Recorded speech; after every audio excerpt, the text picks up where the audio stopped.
üstə töküb tellərini, bu gedişdən itirib aylarını, illərini. Ağlıma gəlməzdi bir dəfəlik sən gedəsən. Düşünürdüm buna nə, mən dözə bilməm nə desəm. Bəlkə bu mahnımı eşidib yenidən zəng edəsən. Yad şəhərlərdə yad insan kimi yaşım necə mən. Heç özü bilmədi, axtardım onu gizlicə mən. O unutqan biri olsa unudardım o zaman. Həsrət ilə gəzirəm, bəlkə görəm bir gecə mən.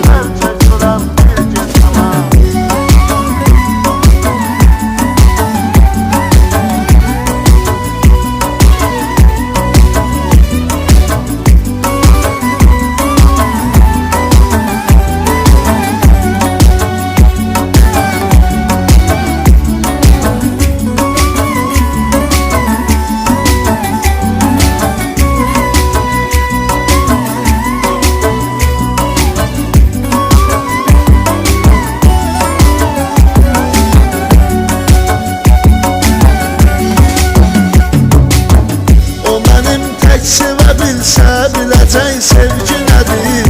Mənə çəkdirdi zülüm, bəs görəsən dərdi nədir. İtirən vaxtı qalar, tənha bilər itki nədir. Bir ümidlə yaşarım ki görərəm cananımı. Onu ancaq görə bilsəm taparam dərmanımı. Ya da heç görməyəcəm, dərd bürüyübdü canımı.